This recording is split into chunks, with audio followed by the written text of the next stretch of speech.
And here we are back with Introduction to Algorithms. We are talking about sorting problems and sorting algorithms as an important part of pre-processing to accelerate search problems and their variants. We have discussed several sorting algorithms. We've discussed bubble sort. We have discussed insertion sort. We've discussed merge sort. And at the end, we discussed Quicksort. And we realized that in spite of his name, Quicksort is not necessarily quick. There are instances, inputs, where Quicksort is as slow as bubble sort, namely incurs quadratic running time. So let's recall that important recognition. So what you see here is a recall of Quicksort with its input specification, namely the array, and a left and right bound to the array. And the goal is to sort the array, subarray from left bound to right bound and do not modify the other part of the array.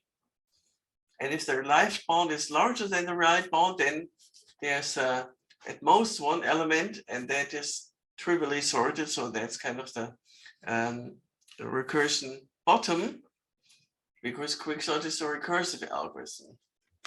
Otherwise, if there's something to be sorted, non-trivial, then Quicksort chooses a sample pivot, samples a pivot, and how to do that, that's what we want to discuss.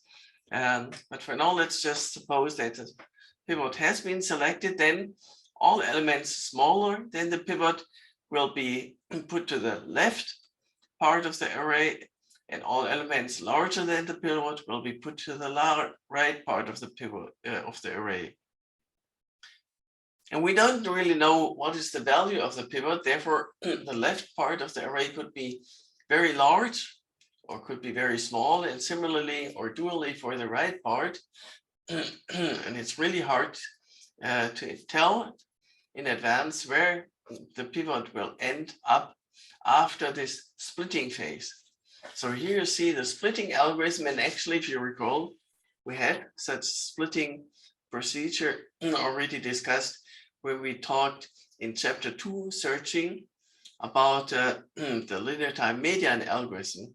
There also splitting was an important phase in the algorithms, both approximately and exactly computing median and order statistics. And we'll apply these algorithms in just a minute, but for now, let's continue discussing Quicksort. So these are the two cases. If the element at the position here is smaller than the sample, then it already is at the right position, and we just need to increment the kind of left bound A. If the element is greater or equal to the sample in value, then we simply decrease the right bound. Only if the two elements are in the wrong position, then we swap the two elements and continue without increasing left or right bound. Okay, so this is kind of an in-place splitting, such at the end, the pivot element is at a certain position, namely at position A minus 1 or at position L. No, at position A, actually, at position A.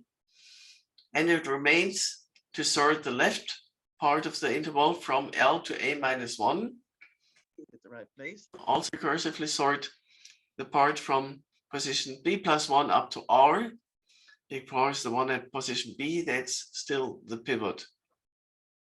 And because during the pivot splitting phase, all elements of value less than the pivot are in the left, and all elements right of the pivot are in the right. Therefore, after sorting the left subarray individually and sorting the right subarray individually, there it in the end, it means that the overall array is going to be sorted after these two recursive calls. There is no post-processing required in Quicksort. But the analysis, of course, depends on where the array is being split, where the pivot resides within the values that are being sorted. And that's a point. One idea is of choosing the pivot as a middle element, but that really says nothing about the value of the pivot compared to the value of the other elements. It only says that initially in the unsorted array, the pivot is located at the middle position, and that could be the largest element coincidentally, or could be the smallest. If it's the smallest, then the left sub array to be sorted in the recursive call here is trivial, and the right sub array is basically the entire array, which means an unbalanced recursion. And similarly, if the pivot element happens to be the largest element, or the second largest, or the third largest, so there's really nothing to be said in the analysis asymptotically, because the middle position where the pivot resides could be very to the left or could be very much to the right. And therefore, in the worst case, one of the two recursive calls could have to still do all the work and the other one has nothing to do, which means that in this worst case, the running time incurred is again quadratic. Please solve this recurrence. Is as bad as bubble sort in the worst case, right? Bubble sort and Quicksort have asymptotically same worst case behavior unless we find a smarter way of choosing the pivot. And of course, the best pivot is one that is the median. The median has the property that the number of elements smaller and the number of elements larger are roughly same, so that the recurrence in this case is t of n over 2 plus t of n over 2, which results in a logarithmic here depth, and thus in a n log n running time. So that's the goal. And one way of well, kind of a convenient way of choosing the pivot in such a way is to take a random element at a random position. It doesn't have to be the median as long as it's bounded away from the left and right end in terms of value. So if the recurrence, for example, reads like t of n over 3 plus t of n over 2/3, then that's still going to be running time n log n. So we have to remain away from the left and right end by more than a constant offset. Here's constant, -2, but up to a constant factor. And that's exactly what our approximate median was about, right? We don't need an exact median, but an approximate median also suffices for the pivot. And choosing a random pivot may superficially seem like a good idea, but then still, if the random choice is a bad one, as unlikely as that might be, then still the random choice results in bad behavior. Still, in the worst case, in this case, Quicksort is bad, unless we deterministically choose the pivot to be an approximate median. And that's exactly what we do. We take our algorithm for approximate or for exact median, and then calculate that pivot. And in that case, Quicksort has the same running time as merge sort, namely n log n, but it improves over merge sort in having linear amount of memory, namely it is an in-place sorting algorithm. So that's our discussion of Quicksort to recall. And now we have found two algorithms that have running time n log n in the worst case, namely we have found merge sort and we have found Quicksort with the linear time median algorithm. And that raises the question, are these now finally optimal? We started with quadratic running time, we've improved that to n log n, and we might want to crave a O of n time algorithm, linear time algorithm for sorting, unless we can prove that there is no such algorithm, unless we can prove that n log n is optimal, unless we can prove that merge sort and quicksort both are optimal. In that case, we can stop searching for better sorting algorithm. And this is exactly what we do here. We prove that any algorithm for solving the sorting problem must have running time n log n. And this is an impressively powerful and universal statement if you think about it. Maybe the running time n log n,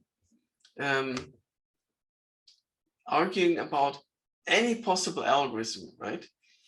Whether conceived or not conceived.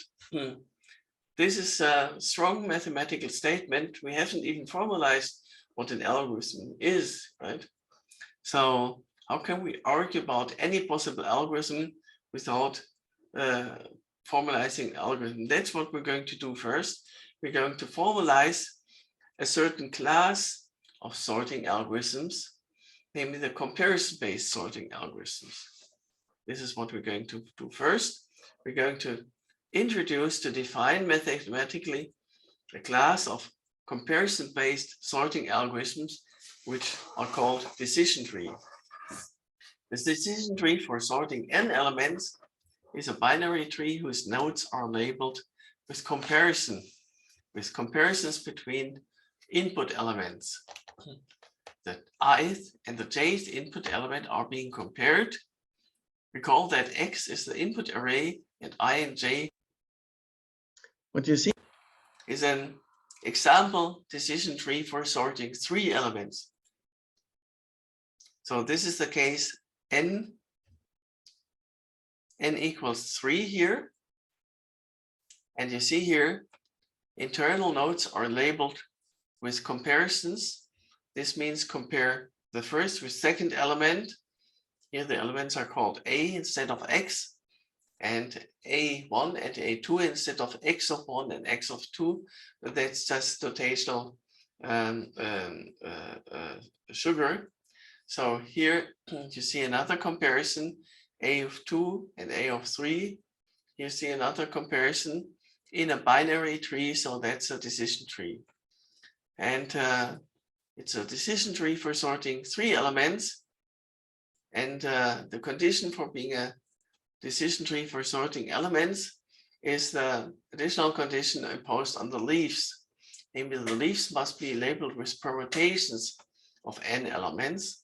And indeed, that's what we have here. Here we have leaves labeled with permutations of 3 elements. Here, here, here, permutation of 3 elements. And the requirement is that every input permutation ends up in a leaf which is labeled with a permutation that sorts the input permutation. We say that again. Suppose that we interpret that decision tree as an algorithm. Namely, the algorithm receives as input the unsorted array A or X, and then compares A1 with A2. If A1 is less or equal, then A2 proceed to the left. If A1 is greater, then A2 proceed to the right. Once it has proceeded to the right, next comparison A1 to A3. If A1 is less or equal, then proceed to the left, and so on until ending up on the leaf. And the unique leaf that it is ended up in must be, according to the definition, the permutation that satisfies the input array. And I'd like you to verify that this is indeed a decision tree for sorting 3 elements, namely that every input permutation ends up in such a leaf. And we're going to illustrate that with one example, namely the input permutation 2, 3, 1. So 1 gets mapped to 2, 2 gets mapped to 3, and 3 gets mapped to 1. Now, A1 is less or equal to A2, therefore this decision tree algorithm proceeds to the left. Then compares A2 to A3, 3 to 1, 3 is greater than 1. Therefore, this input permutation proceeds to the right. And final comparison, A1 to A3, 2 to 1. 2 is greater than 1, therefore it proceeds to the right. And now it ends up in the leaf. And let's see, the permutation in that leaf is the permutation that sorts the input permutation, namely 1 gets mapped to 3 and 3 gets mapped to 1. So the composition of the 2 is the identity. Same for here, 2 gets mapped to 1 and 1 gets mapped to 2. Again, the identity. 3 gets mapped to 2 and 2 gets mapped to 3. Again, the identity. So this input permutation ends up in the leaf labeled with this condition. And I would like you to verify it for all other possible permutations, for all other 5 permutations of 3 elements. So now you've learned what is a decision tree for sorting n elements in general. And now we can start making statements about this class of algorithms, about decision tree for sorting algorithms. And the statement is the first. It has 3 parts. First, for every fixed input size n, any comparison-based sorting algorithm can be enrolled into such a decision tree. More precisely, any sorting-based algorithm whose first running time is t of n can be enrolled in such a decision tree for sorting elements of depth t of n. So the depth of the comparison-based sorting algorithm gives rise to decision trees with that depth at the running time of sorting-based algorithm. And that's the first statement. And we're going to return to that in a minute. Let's now just recall also the second and third statement. The second statement says that every permutation input ends up in a unique leaf, and the label of that unique leaf must be the inverse of the permutation. And indeed, inverse permutation, because once this must be the identity permutation as we had in this example, because the input here is supposed to be a permutation. If the input is a different array, then the vector statement is vacuous. The third statement is that any binary tree with n factorial many leaves has depth at least n log n asymptotically. So that's the third statement. So we're going to prove that 3 items, or recall the proof in just a minute, but now let's first put them together. Because put together, it follows that any comparison-based sorting algorithm requires time at least n log n. Why is that? And observe that this is really the powerful universal statement about any comparison-based sorting algorithm, conceived or not. And this follows from the lemma, whose proof I still owe you, because by item A, any comparison-based sorting algorithm of running time t gives rise to such a decision tree of depth t. And by item B, any such decision tree must have at least n factorial many leaves.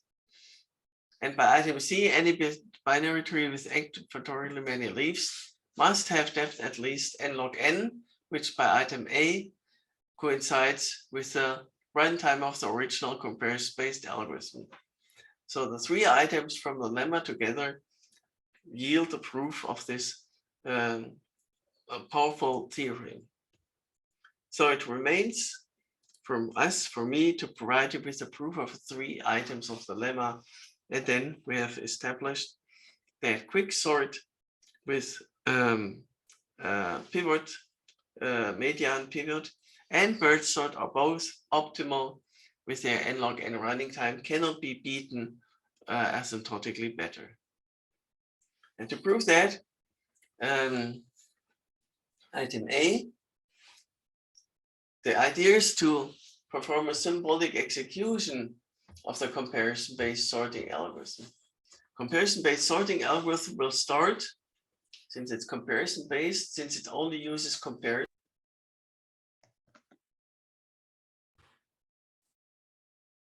that we only allowed to use comparison in designing the algorithm and only using swap operations. So at some point, the algorithm will start making a first comparison. And once it makes that comparison, that gives rise to the root of our decision tree. Then it makes another comparison that gives rise to the second level of the decision tree, depending on the outcome of how the algorithm proceeds from the first comparison. And the swapping operations, where we're turning the algorithm to a decision tree, we will record the swapping operations, and then finally combine all the swaps that have been made throughout the course of the algorithm and store all the resulting permutation in the leaf, labeling the leaf in that way. So that gives our proof of the first item. Item B, every permutation ends up in a unique leaf with label is the inverse, ending up in the unique leaf. That's because if we follow permutation throughout the decision tree, yeah, it will eventually end up somewhere. It's a finite tree and it ends up a leaf, and that leaf's label must be the inverse because the composition of the input and the label permutation by the condition here must be the identity, must sort the input permutation. The only way to sort input permutation is to produce the identity, that is to output the inverse permutation. And the third item is for the observation that the number of nodes in a binary tree on each successive level can at most double because it's a binary tree. So after d levels, it can have reached at most 2 to the d nodes, but a binary tree with n factorial leaves must have at least n factorial many nodes, and therefore the logarithm, the depth must be at least the logarithm. That concludes the proof of the 3 items from the lever, which combined together prove optimality of merge sort and quicksort, and any other comparison-based sorting algorithm requires n log n. So now we can stop searching for better algorithms, can we?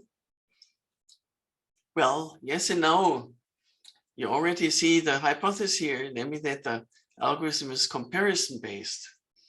Algorithm that only may use that the input data can be compared.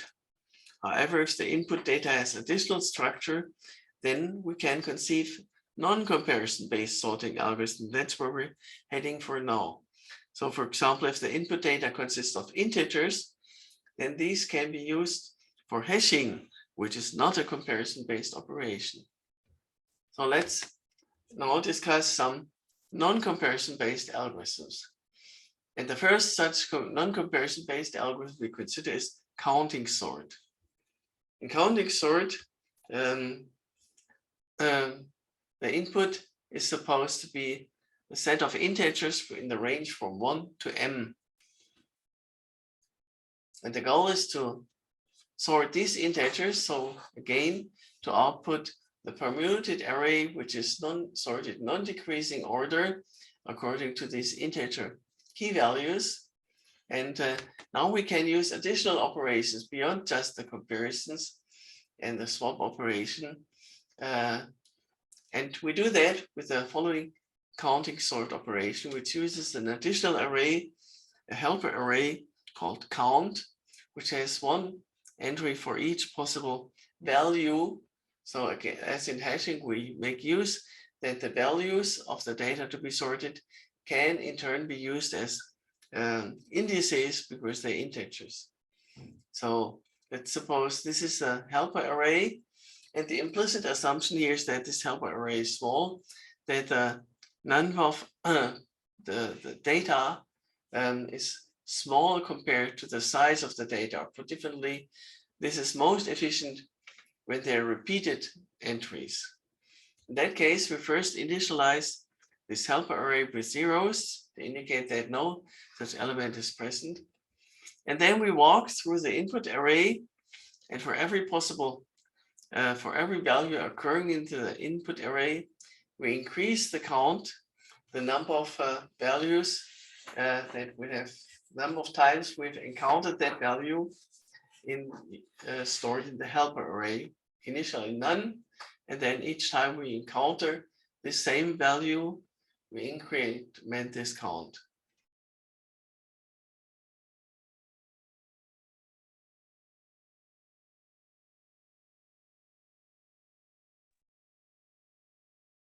And we output the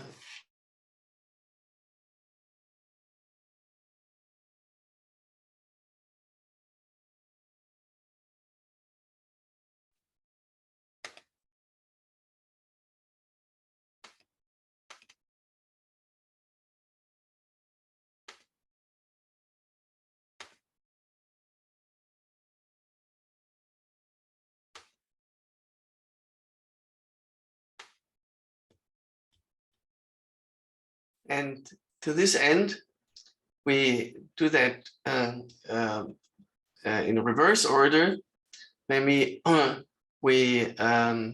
decrease the count and add that to the previous count value, that provides us the information where the resulting element should reside in the sorted array.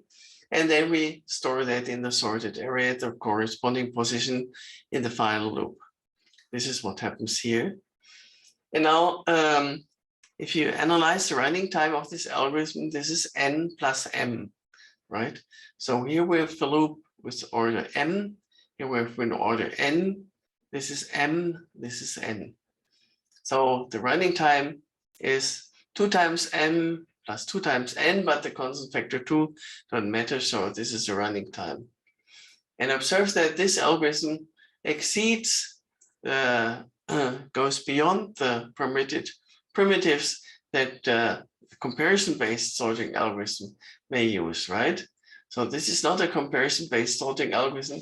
This algorithm really makes use of the fact that the data we're supposed to sort is integers, and preferably small integers, because otherwise the running time, and not to mention the memory, is going to be huge, capital M, right?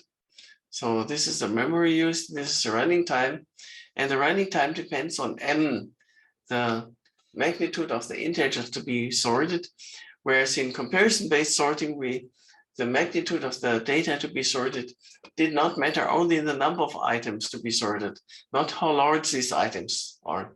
Here, the number of items and how large these items are both matter, right? And also this can be prohibitive. For example, suppose we're sorting 32-bit integers, then M can be as large as 4 billion, which is already large in running time, but even worse in terms of memory. So this counting sort because of this helper array is efficient when the integers to be sorted are from a small range like bytes, or at worst like 16-bit integers. And when there are many repetitions, when the count array is most efficiently used to count the number of repetitions rather than only store zeros and 1 when there are no repetitions. So that's counting sort. And here we're also kind of leaving the realm of the unit cost model, because now here really it depends on the magnitude of the integers to be sorted. Observe here it's about the value of the integers to be sorted, not the binary length of the integers. If we want to express that in terms of the binary length, then m is actually 2, at most 2 to the binary length. So from that perspective, in terms of binary length, this is even exponential, which is only fair because in comparison-based sorting algorithms, we didn't even consider at all the magnitude of the data to be sorted. That's our first non-comparison-based sorting algorithm. Our second non-comparison-based sorting algorithm is called Radix Sort, and this applies to the case when the data we want to sort is not integers, but it's binary strings. Binary strings of common length m, equipped with the lexicographical order. For example, this could be the names of students in some suitable binary alphabet, for example, ASCII encoded. And lexicographical order here means that the leading bit in this bit strings, they all have the same length. The leading bit, if they differ, then the leading bit determines with the order. If they agree, then the next bit determines the order. If they also agree, then the next bit, and so on. That's lexicographical order. And you know that order. This is a common order of telephone dictionaries in the old age, where the first letter of the name determines the main order. For example, my name Ziegler starts with a Z, last name in the alphabet.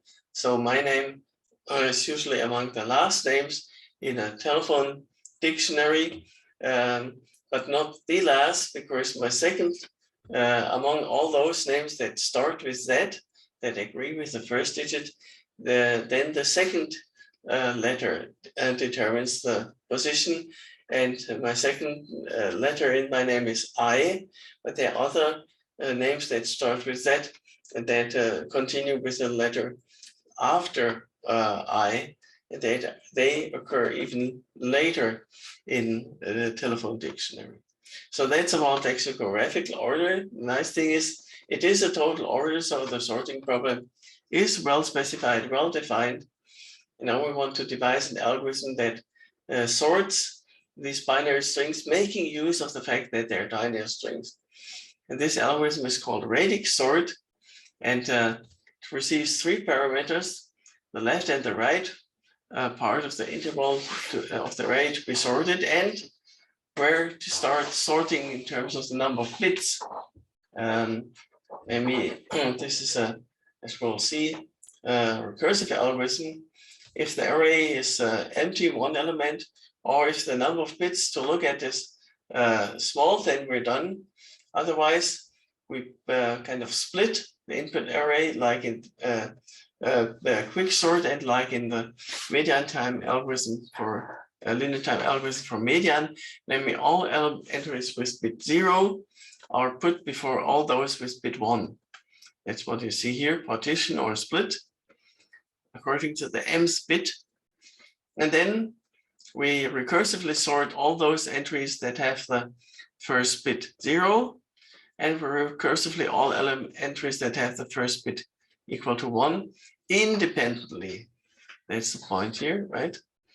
From position mid to the right at the position m-1. That means we start with the rightmost bit, the most significant bit that determines the order, right?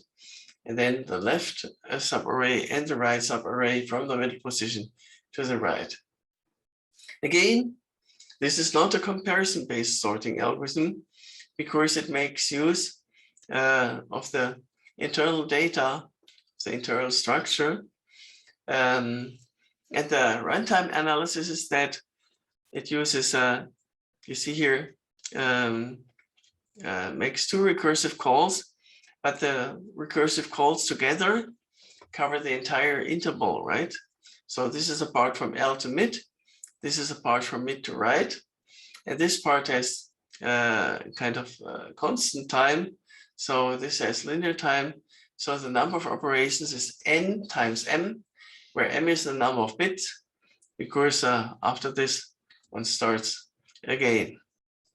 So that this is again a linear time algorithm, but one where the data operations counts and uses the fact that the data we're operating on is binary strings, right? So the next round m is decreased, so that gives rise to this factor small m. And the bit cost is n times m squared, because each of these operations operate an m-bit integer, so we have to multiply this with m to get the bit cost. And this, on one hand, looks better than merge sort or quick sort because it's linear in n as opposed to n log n for mix sort and merge sort, which cannot be beaten for comparison-based sorting. On the other hand, there's this factor of m squared, which doesn't even occur at bubble sort or quick sort or merge sort. But they don't occur because in bubble or quick or merge sort, we do not count the number of bit operations, but we only count the number of data items.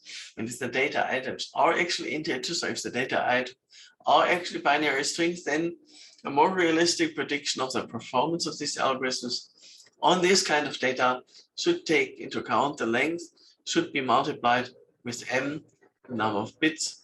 In this case, this algorithm is actually incomparable because it has here m squared, and quicksort and bubble sort have a factor of m only.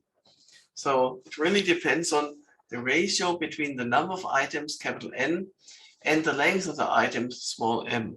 Usually small m is much, much smaller than capital N. Imagine all names of old people, they're like 60 million, and small m is usually 3 Hangul characters, 3, right?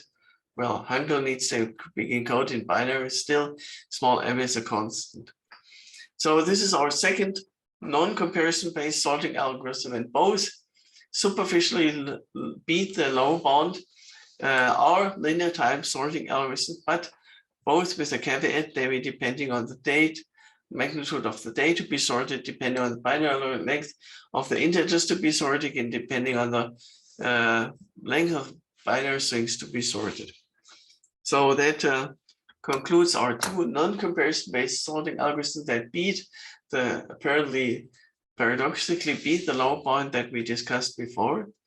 And we've analyzed, now reanalyzed quick or merge sort in terms of the bit cost by introducing an additional factor of m in terms of the bit length or the lexicographical length if the data to be sorted is integers, or if the data to be sorted is strings with lexicographical order. If the data is otherwise generic, then there's no point, it doesn't make sense to equip them with a length parameter. Okay, the last part of today's lecture, the last part of chapter 3 is about sorting in parallel. Okay, so that's a new paradigm that we want to start here today. Maybe sorting, so-called sorting networks, which is a variant or a type of parallel algorithms. So this is kind of to advertise and cross-promote the field of parallel algorithms, and the algorithms we're considering here are ones that arise from so-called sorting networks. And I'll take a quick break here now.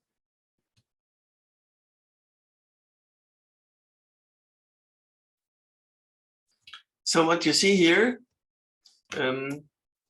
is this primitive operation of a sorting network. Primitive operation of a sorting network is such a comparison. It compares two values, and the semantics of this is given here. If the one value is less or equal than the other, they're in the wrong order, then swap them. So that sorting networks use basically only one primitive element combination, right? So here you cannot, in designing sorting networks, as opposed to designing other algorithms, you cannot simply swap whenever you please to, and you cannot simply compare whenever you please to, but the comparison and the swap operation must be combined in this way. There must be as many comparisons as there are possible swap operations. And here you see the semantics. When one is compared to 3, one is less or equal to 3, that remains at the right place. However, when 3 is compared to 1, this is in the wrong order, then a swap takes place and 1 is bubbled up. So this is to illustrate the semantics of the one operation that we can use in designing sorting networks. And here you see a sorting network for sorting 4 elements. This is kind of the counterpart to bubble sort. We compare the first with the third element. If they were wrong order, swap them. We compare to the second to the fourth element. If they were wrong order, swap them, otherwise keep them. We simultaneously we're talking about sorting in parallel, right? We simultaneously compare the first and second, as well as the third and fourth without swapping each other independently, right? So this is where the parallelism comes into count in the sorting network. Two comparison and possible swap operations happening simultaneously. And then there's another comparison operation. So this kind of a sequential part in this example sorting network, and there's a parallel part. And our goal is to devise sorting networks that are fast, that have short running time. In the worst case, that is, we will want to put as many comparison gates to operate at the same time. So this is kind of a synchronized, right? So one comparison, synchronize, next comparison, synchronize, two comparisons simultaneously, wait for both of them to terminate, then the last one. And I want you to verify that this is really a sorting network, that at the end here, the elements are all in sorted order. They emerge in non-decreasing order after these comparisons. This is pretty impressive, right? So the depth here is 4 comparisons. And at the end, everything is sorted. Please confirm yourself. Here you see an example of an input permutation 1, 4, 2, 3. This input permutation is not changed at the first comparison because 3 is less or equal to 4. The second comparison flips these two elements, 2 and 1, because 1 is less or equal and must be here up. Then this comparison swaps these two elements, this comparison swaps these two elements, and then this comparison swaps these two elements, and at the end, please verify that they are sorted.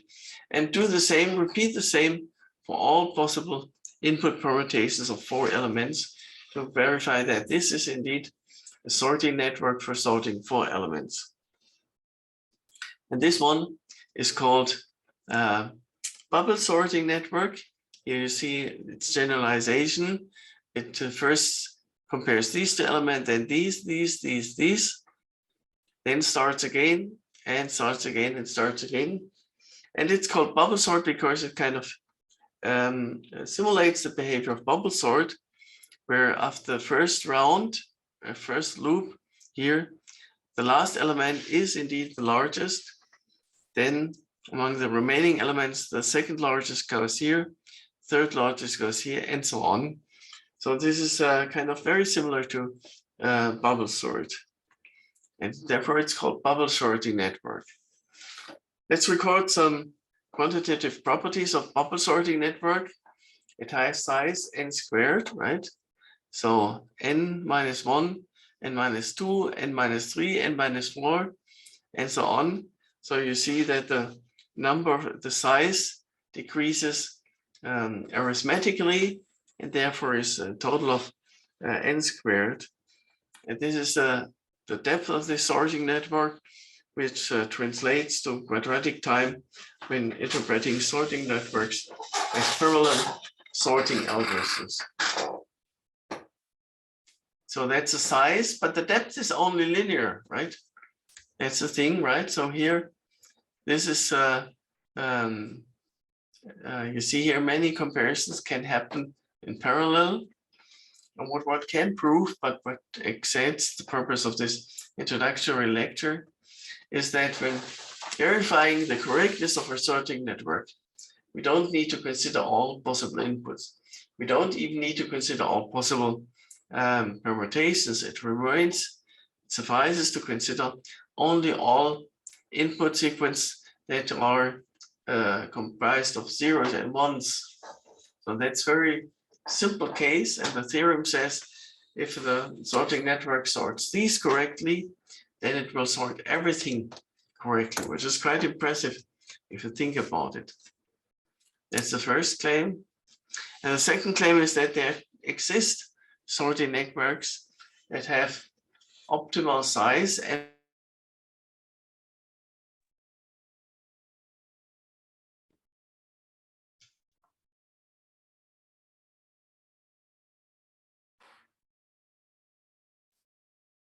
memory depth logarithmic. Must take at least logarithmic depth, and this is attained here. So we won't prove that here. This is towards the end of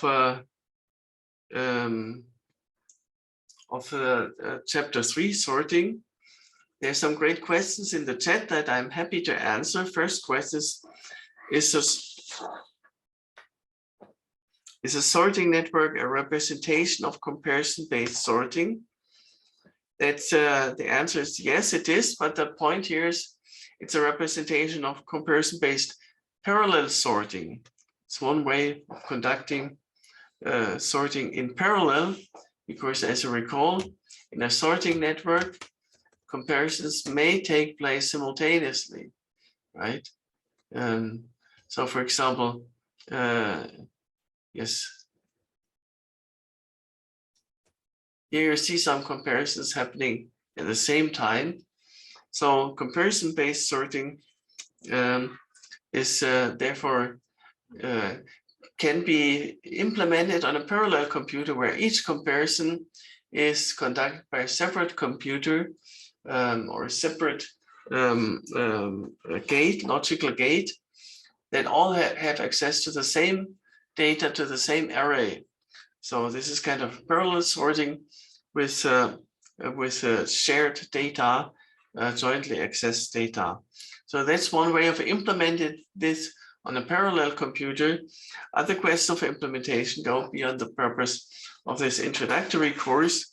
And yeah, that's a model of computation of parallel sorting.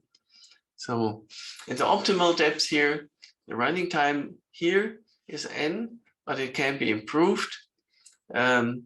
First item says that it suffices to verify correctness for 0-1 sequences, not an arbitrary order. If it sorts these correctly, then it also sorts arbitrary total orders correctly. And the second item says there exist optimal sorting networks that have size n log n. We know that this is optimal due to the low bound with the decision tree, and the depth is only logarithmic, so that's very efficient. Remember, logarithmic running time is among the fast algorithms, where our slowest computer easily beats even the fastest computer, provided that it is running logarithmic runtime algorithm. So to conclude, in this chapter 3, we discussed about the sorting problem, its specification, and we discussed algorithmic solutions using primitives, comparison-based primitives in bubble sort, in selection sort, insertion sort. We discussed merge sort, which turned out to be very efficient in terms of runtime time, but very badly in terms of memory. And then we discussed Quicksort, which is very good with memory. It uses basically constant memory overhead, not even constant factor, but constant. On the other hand, without additional precautions, choosing the random element, the pivot, arbitrary randomly, does not give any bounded running time, and doing so in a smart way using our previous algorithm from chapter 2 about approximate or even exact median in linear time. That combined with Quicksort really guarantees the running time n log n as in merge sort, but also the memory overhead is only a constant. And that really is the question of pivoting in Quicksort. So whenever somebody asks you about Quicksort, please remember Quicksort is only as fast as it sounds when using this sophisticated pivoting, which might slow down things by an absolute factor, but asymptotically it beats everything. And finally, we discussed sorting in linear time by Radix Sort and the count sort that make use that the data is not just comparison based, but can be used as integers or as strings. And finally, we discussed sorting in parallel. So that's all from chapter 3. And And I want to close today's session by showing you this the topic in chapter 4, namely chapter 4 is about graph problems. So here's graph problems. First, we're going to recall classes of graphs and graph terminology from discrete mathematics. Then we'll discuss the shortest path problem, single source shortest path, all pairs shortest path. We'll discuss minimum spanning tree problem and algorithmic solutions to minimum spanning tree, Prim's algorithm, Kruskals algorithm. We'll discuss the maximum flow problem, Ford-Falkerson, Edmund Karp algorithm. We discuss the maximum weighted bipartite matching, minimum cut problem, and that's all going to be all for graph problems. Thank you very much for your attention today, and see you next week. Bye.